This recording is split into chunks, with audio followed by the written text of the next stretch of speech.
discussing the conflict in Syria.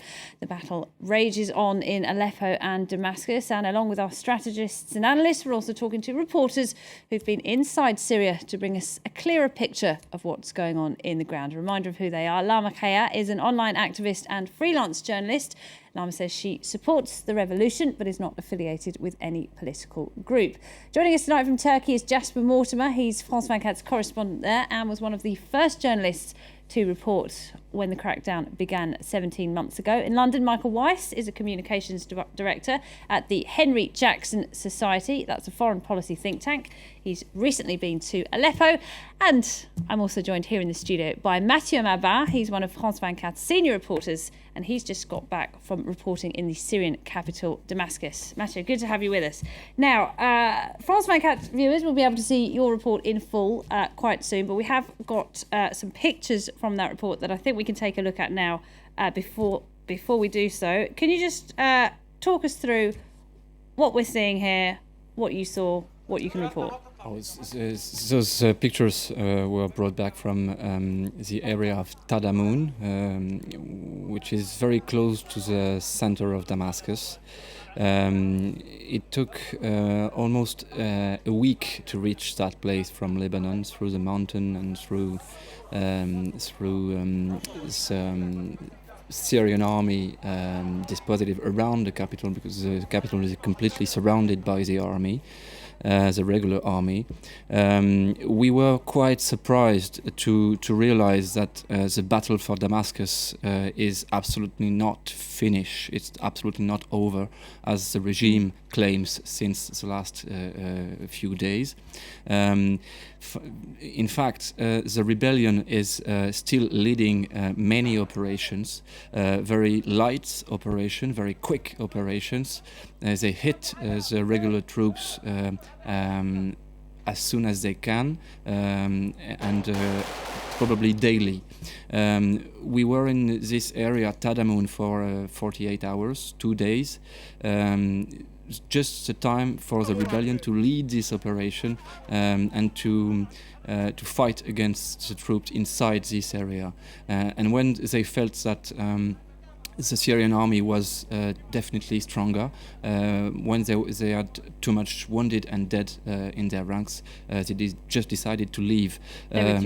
So the Syrian army proclaimed the victory of the Tadamoun battle, but as usual inside Damascus, as we saw in the last few weeks, finally the initiative is still into the rebellion hands. All right, now 2 weeks ago I was doing this debate on Syria again, and we were talking about a lot of enthusiasm because the rebels had carried out this attack in Damascus. Several government ministers were killed.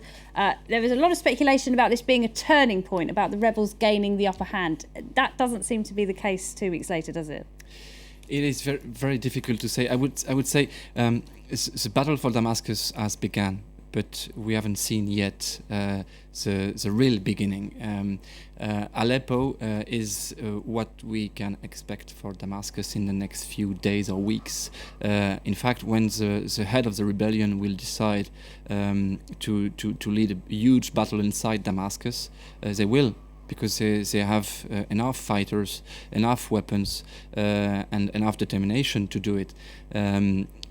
We didn't count the member of the rebellion inside Damascus, but we met hundreds of men, particularly in this area of Tadamoun.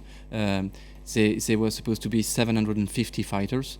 We didn't check, but we met at least 300 men. It is huge. It is more than needed to keep this area. And around Damascus, a lot of fighters are gathering there, coming from everywhere in Syria, carrying their own weapons, lightly equipped with light weapons, and facing aircraft, which is the main problem for the rebellion at the moment.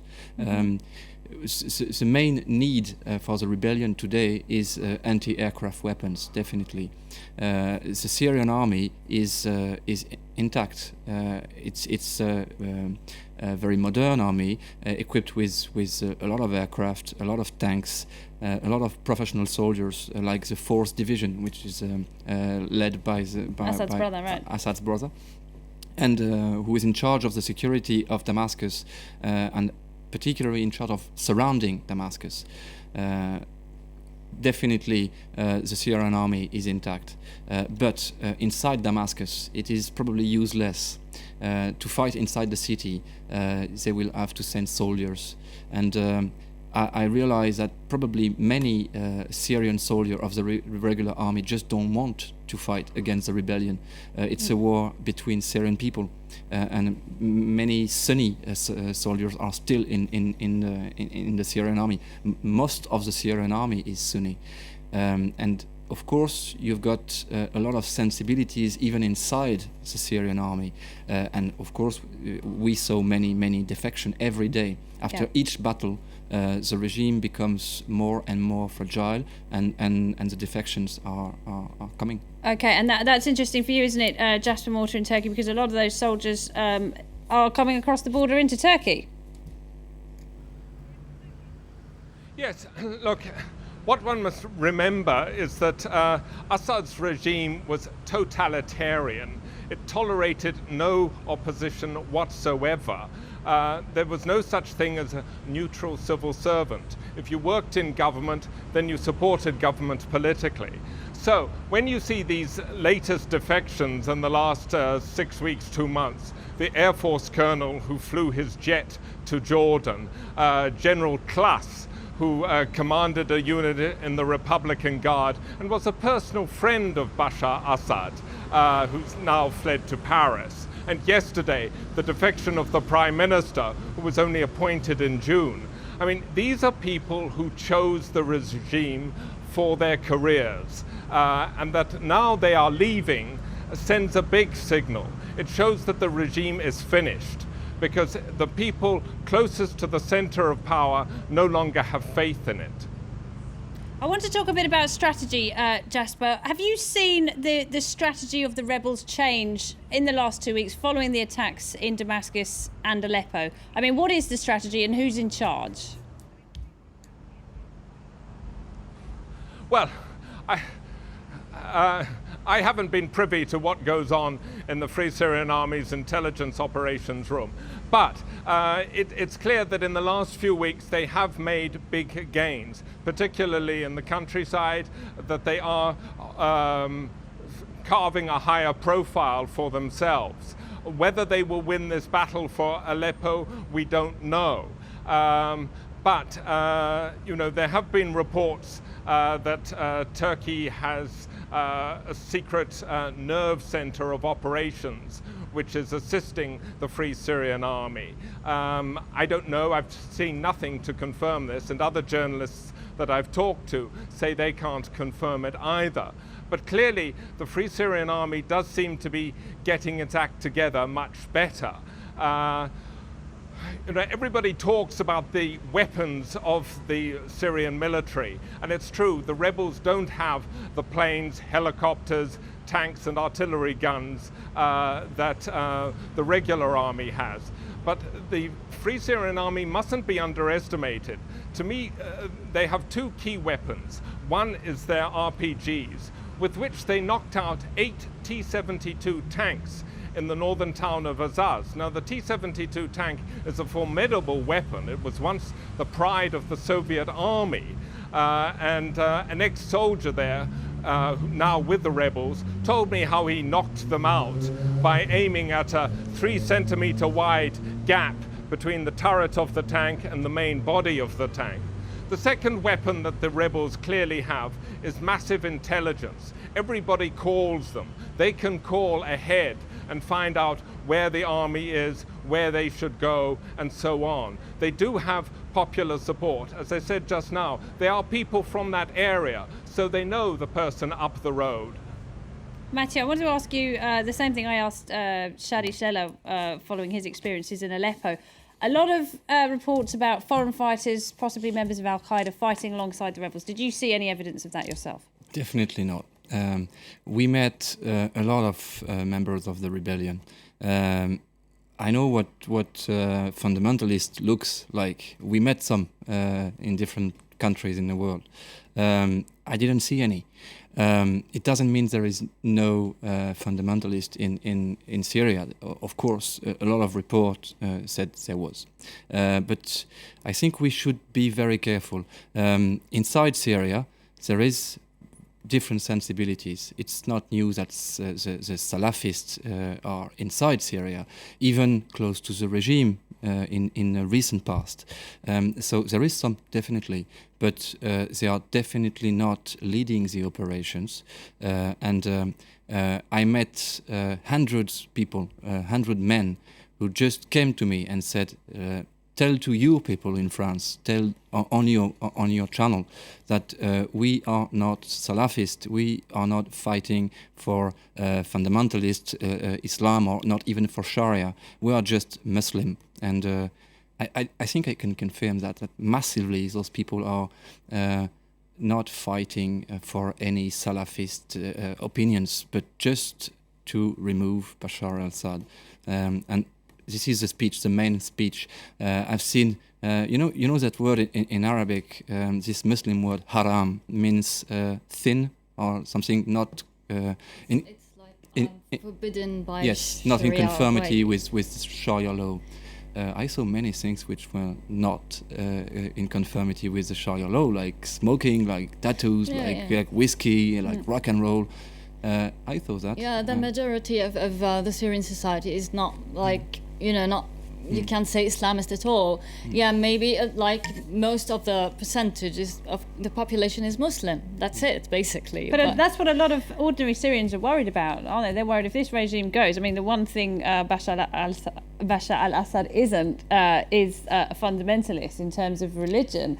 A lot of people are worried that what might replace him, will they have to live in an Islamic state? Will the women be told how to dress? Well, basically, whether it's Bashar al-Assad or anybody who would take power later, it's not about, it's going to be from the society itself, doesn't it? So basically, the society in general, we don't have that Islamist orientation at all, basically. We have Muslims who are very religious, some are not, just a balanced society, but we don't have this Islamist kind of ideology in the society. And we people from the West, we must absolutely understand that point.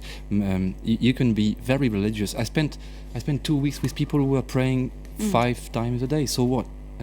I go to church, okay?